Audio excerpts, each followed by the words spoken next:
സ്കൂളിൽ പഠിക്കുന്ന മക്കളുമായിട്ട് വന്ന് തന്നെ ഈ സിനിമ കാണണം. കാരണം ഫാമിലി ഓറിയന്റഡ്, അതുപോലെ ഫ്യൂച്ചർ ലക്ഷ്യമാക്കി കുട്ടികളെ ബോധവൽക്കരിക്കാൻ തക്ക രീതിയിലുള്ള ഒരു റിയലിസ്റ്റിക് ആയിട്ടുള്ള കുറേ സംഗതികളാണ് ഇതിനകത്ത് കാണിച്ചിരിക്കുന്നത്. അപ്പോൾ അതിനെ അതിജീവിച്ചുകൊണ്ട് നമുക്കെപ്പോഴും നല്ല രീതിയിൽ തന്നെ ലൈഫ് മുമ്പോട്ട് പോകണം. ആഘോഷം വേണം എന്നാണ് ഞാൻ പറയുക, വേണ്ടാന്ന് പറയില്ല. പക്ഷെ ഏതുതരം ആഘോഷങ്ങൾ വരുമ്പോഴും അവിടെ ഒരു ശ്രദ്ധ, ഒരു കരുതൽ നമ്മൾ കരുതിയിരിക്കുന്നത് നമ്മുടെ ജീവനും ജീവിതത്തിനും വളരെ ഉപയോഗയോഗ്യമാകും. അതുകൊണ്ട് ഞാനിപ്പോൾ ഇറങ്ങി ഒരു 11ഓളം സിനിമകൾ ഇറങ്ങി, അതിൽ 11ാമത്തെ ഇറങ്ങുന്നു. 32ഓളം സിനിമകൾ 32ാമത്തെ ചെയ്തുകൊണ്ടിരിക്കുന്നു. ഇനി കുറേ എണ്ണം ഇറങ്ങാനുണ്ട്. ഇപ്പോൾ ഗോപിചേട്ടൻ്റെയൊക്കെ വളരെ ജൂനിയറാണ് ഞാനും സിനിമകളുടെ പുറകെ നടക്കുകയാണ്.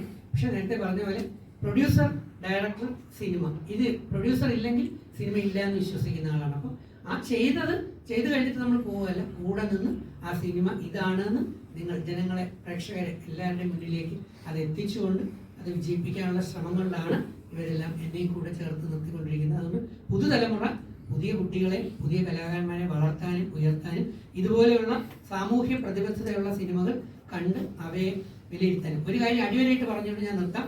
ചിലപ്പോൾ ചില നെഗറ്റീവ് റിവ്യൂക്കാർ എല്ലാത്തിലും കയറി വരും, വന്നിരുന്ന് അഭിനയിച്ചുകൊണ്ട് തകർത്ത് ചെയ്യും. ഈവൻ ലാലേട്ടൻ ചെയ്യുന്നതിനും നെഗറ്റീവ് റിവ്യൂ ഇടുക, മമ്മൂക്ക ചെയ്യുന്നതിൽ നെഗറ്റീവ് റിവ്യൂ ഇടുക. നമ്മുടെ ആര് തന്നെ ഇപ്പം എന്തുമാത്രം അവാർഡ് വാങ്ങിച്ച ആർട്ടിസ്റ്റുകളാണ് അവരെല്ലാം. ആര് ചെയ്താലും കുറച്ച് അറ്റൻഷൻ കിട്ടാനും കുറച്ച് യൂട്യൂബിലൂടെ റീച്ച് കിട്ടാനും പണം കിട്ടാനും വേണ്ടി കോടികൾ ചിലവാക്കി എടുക്കുന്ന പടത്തിന് നെഗറ്റീവ് റിവ്യൂ ഇട്ട് പറയുന്ന എന്തെങ്കിലും വന്നാൽ നിങ്ങൾ അത് വിശ്വസിക്കരുത്. നിങ്ങൾ പോവുക, കാണുക, കണ്ടിട്ട് നിങ്ങൾ വിലയിരുത്തുക. അതാണ് വേണ്ടത്. അങ്ങനെ കിരാത എന്ന് പറഞ്ഞ സിനിമ എല്ലാ പ്രതിസന്ധികളെയും അതിജീവിച്ചുകൊണ്ട്, ഈവൻ സെൻസർ ബോർഡ് പോലും ആദ്യം നമ്മൾ കൊടുത്തതിന് കൊണ്ടുപോയി കുറേ ഭാഗം കട്ട് ചെയ്തിട്ട് റീഷൂട്ട് ചെയ്തുകൊണ്ടിരാൻ പറഞ്ഞതിൻ്റെ ഫലമായിട്ട് വീണ്ടും ഞങ്ങൾക്ക് അത് ചെയ്യേണ്ടി വന്നു. പക്ഷെ അതിൽ ഗുണപരമായി തന്ന കൂടുതൽ കാര്യങ്ങൾ ചേട്ടൻ നേരത്തെ പറഞ്ഞ പോലെ അതിലേക്ക് വരാനായിട്ട് പറ്റി. അതിൻ്റെ സെൻസർ സർട്ടിഫിക്കറ്റ് കിട്ടി. ഈ സിനിമ ജനങ്ങളുടെ അടുത്ത് പ്രദർശിപ്പിക്കണം എന്നുള്ളതാണ് സെൻസർ സർട്ടിഫിക്കറ്റിൽ വന്നിരിക്കുന്നത്. അപ്പോൾ അത് നിങ്ങളുടെ മുമ്പിൽ എത്തുകയാണ്. ഞങ്ങളെല്ലാം പ്രോത്സാഹിപ്പിക്കണം, വളർത്തണം.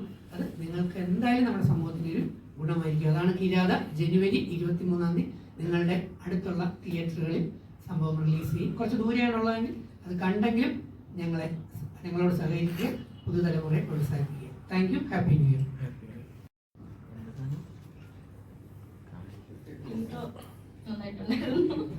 അല്ല, ഇത് തന്നെയാണ് നമുക്ക് വേണ്ടത്. ഒരു സെക്കൻഡ് ചേർത്ത് തന്നെ പറയാം. ഈ പറഞ്ഞ PR പറഞ്ഞ പോലെ കാലി കിടക്കുന്ന ചെരുപ്പിന് പോലും ഒരു കരുതൽ. ആ കെട്ടൽ എന്ന് പറയുന്ന കെട്ടൽ അവിടെ ഇല്ലെങ്കിൽ കരുതൽ പോയി. നേരെ ഞാൻ കഴിഞ്ഞ ദിവസം 2 മാസം മുമ്പ് വീടിന പോലെ പുഴ ഒടിഞ്ഞ് താഴേക്ക് പോകും. അങ്ങനെ ഒരു സ്റ്റൂൾ പോലെയുള്ള ചെരുപ്പാണ് സ്ക്രിപ്റ്റ് റൈറ്റർ എടുത്തേക്കുന്നത്. പക്ഷെ കരുതൽ മുകളിലുണ്ട്, ഒരു വടം കൊണ്ട് കെട്ടിയിട്ടുണ്ട്. Thank you. അത് നമ്മളൊക്കെ ഇട്ടല്ലേ പറ്റൂ, കാരണം നീളമില്ലാത്തവരെന്താ ചെയ്യണം. സോ ഞാൻ ഹീൽസ് ഇട്ടതിന്റെ മെയിൻ കാരണം അതൊന്നുമല്ല. ഞാൻ മോഡലിംഗ് ചെയ്യുന്നുണ്ട്. ഇതിൽ ആക്ട് ചെയ്ത എല്ലാ കുട്ടികളും മോഡലിംഗ് ഫീൽഡിൽ തന്നെ വന്നവരാണ്. കാര്യം എനിക്ക് നോർമലി കാസ്റ്റിംഗ് ഒന്നും ആവശ്യം വന്നില്ല. കാരണം ഇവരെല്ലാം എൻ്റെ ഫ്രണ്ട്സ് തന്നെയാണ്. ഇപ്പോൾ അതിലാണേലും അൻവറാണേലും സച്ചിനാണേലും ഇതിൽ മറ്റുള്ള ക്യാരക്ടറെല്ലാം ആരൊക്കെ ആണേലും അതിലെല്ലാം മോഡലിംഗ് ഫീൽഡിൽ തന്നെ വന്നവരാണ്. പിന്നെ അതുപോലെ തന്നെ ഇത് സ്ക്രിപ്റ്റ് എഴുതിയെന്ന് വെച്ച് കഴിഞ്ഞാൽ നമ്മുടെ നാട്ടിൽ നടന്നൊരു സംഭവമാണ്. സോ അതിനെ ബേസ് ചെയ്ത് അതൊക്കെ അപ്പുറമുള്ളൊരു സ്റ്റോറി ക്രിയേറ്റ് ചെയ്തൊരു സംഭവമാണ്.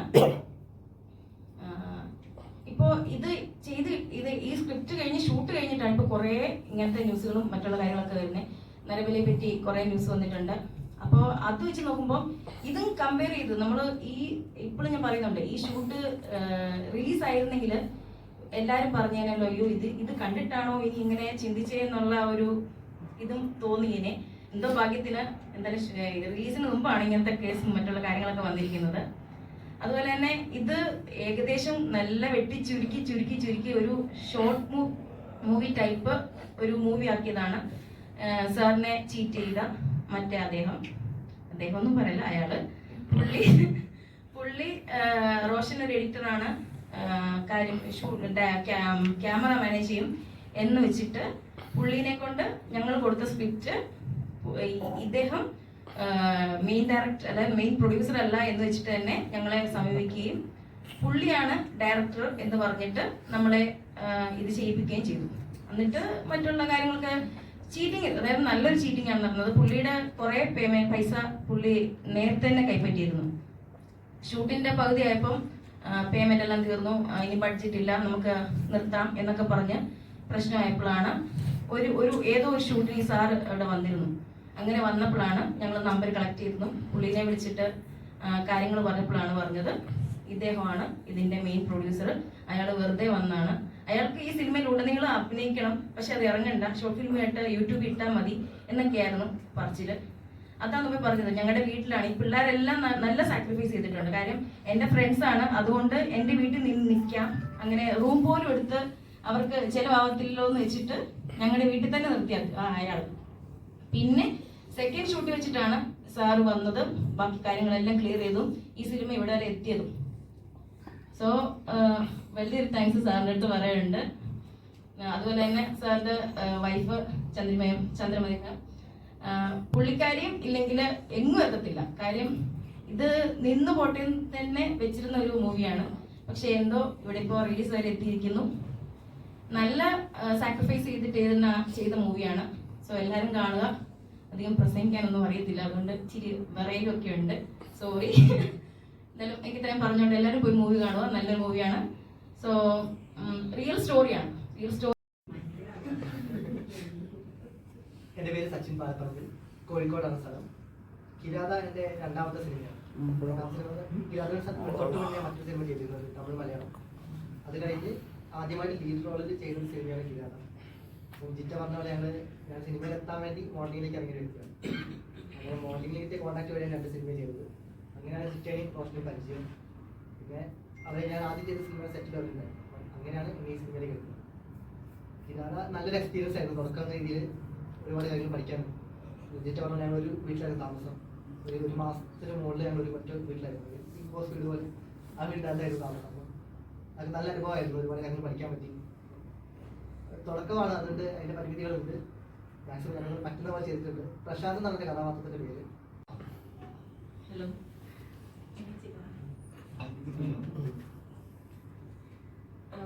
എൻ്റെ പേര് അതുല്യ. ഞാൻ ഇവിടെ ആലുവയിൽ താമസിക്കുന്നത്. എൻ്റെ ഫസ്റ്റ് മൂവിയാണ്. അവർ പറഞ്ഞ പോലെ ഞാൻ ഈ മൂവിയിലേക്കാണ് ജീവിക്കാനാണ് കാസ്റ്റ് ചെയ്തത്. നല്ലൊരു പടമാണ്.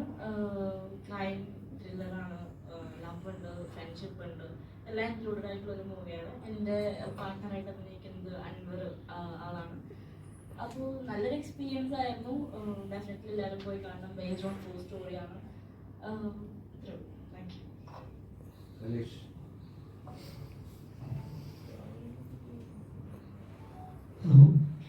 നമസ്കാരം. എൻ്റെ പേര് കലേഷ് കുമാർ കോന്നി. ഞാൻ ഈ കിരാത മൂവിയുടെ ചീഫ് അസോസിയേറ്റ് ഡയറക്ടറായിട്ട് വർക്ക് ചെയ്തിരുന്നു.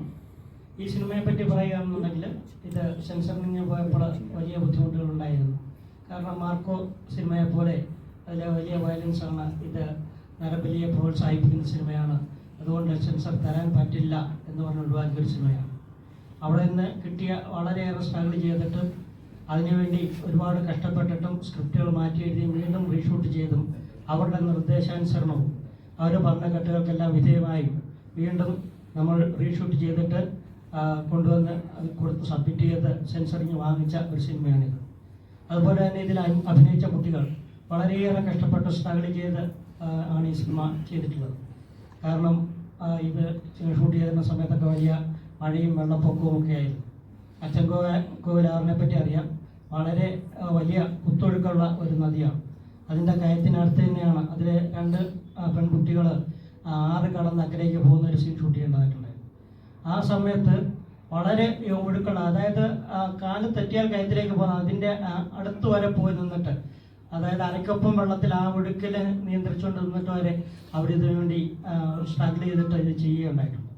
അതുപോലെ തന്നെ വലിയ പാറക്കൂട്ടങ്ങൾ, അച്ചൻകോവിൽ വനമേഖലകൾ, അവിടെയൊക്കെ വളരെയേറെ സഹിച്ചും രാത്രികാലങ്ങളിലൊക്കെയുള്ള ഷൂട്ടിലൊക്കെ ഒരുപാട് സഹിച്ചും ഈ കുട്ടികൾ വളരെ ആത്മാർത്ഥമായിട്ട് ഇതിനു വേണ്ടി ശ്രമിച്ചിട്ടുണ്ട്. ഇത് എന്തായാലും ഒരു കാര്യം ഉറപ്പായിട്ടും പറയാം, ഇതൊരിക്കലും നിങ്ങളെ ബോറടിപ്പിക്കുന്ന ഒരു സിനിമ ആവില്ല. ഒരു സീൻ പോലും ഇതിന് നിങ്ങൾക്ക് ബോറടി ഉണ്ടാവില്ല, ഒരു ലാഗും ഉണ്ടാവില്ല, അത് നമുക്ക് ഉറപ്പുണ്ടാവും. കാരണം ഇത് ഒരു വലിയ ബിഗ് ബഡ്ജറ്റ് മൂവി എന്നുള്ള രീതിയിൽ നിങ്ങൾ കാണരുത്. ആ ഒരു കണ്ണോടെ, ആ ഒരു കാഴ്ചപ്പാടോടെ കാണാൻ കയറാതിരിക്കുക. നല്ല ഒരു കുട്ടികളുടെ സിനിമ, അതായത് കുട്ടികൾ അഭിനയിച്ച, പുതുമുഖങ്ങൾ അഭിനയിച്ച ഒരു തുടക്കക്കാരുടെ ഒരു സിനിമ എന്നുള്ള രീതിയിൽ ഇതിനെ സമീപിക്കുക. എന്തായാലും നിങ്ങളെ ബോറടിപ്പിക്കില്ല എന്നുള്ളത് 100% ഉറപ്പ് തന്നെയാണ്. നല്ലൊരു എൻ്റർടൈൻമെൻ്റ് ആയിരിക്കും. എല്ലാവരും കിരാത മൂവി തിയേറ്ററിൽ വന്ന് കണ്ട് ഈ പടത്തെ വിജയിപ്പിക്കൂ എന്ന് ആത്മാർത്ഥമായി വിനീതമായി അഭ്യർത്ഥിക്കുന്നു. Thank you.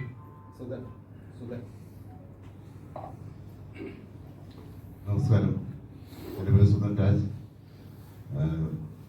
10-30 വർഷമായിട്ട് മലയാളം സിനിമ ഇൻഡസ്ട്രിയിൽ തമിഴ് മലയാളം അങ്ങനെ സിനിമ ഇൻഡസ്ട്രിയിൽ വർക്ക് ചെയ്യുന്നതാണ്. പ്രൊഡക്ഷൻ കൺട്രോളായിരുന്നു. ഇടയ്ക്ക് 1-2 സിനിമകൾ നിർമ്മിക്കുകയും സംവിധാനം ചെയ്തിട്ടുണ്ട്. കുറച്ച് സിനിമകൾ എനിക്ക് വേണ്ടപ്പെട്ട കുറച്ച് സിനിമകൾ വിതരണത്തിന് പറ്റിയും റിലീസ് ചെയ്തിട്ടുണ്ട്. വലിയ വമ്പൻ സിനിമകളല്ല. ഈ അടുത്ത കാലത്തിറങ്ങിയ CID രാമായണത്തിനൊക്കെ നമ്മൾ ചെയ്ത സിനിമകളായിരുന്നു.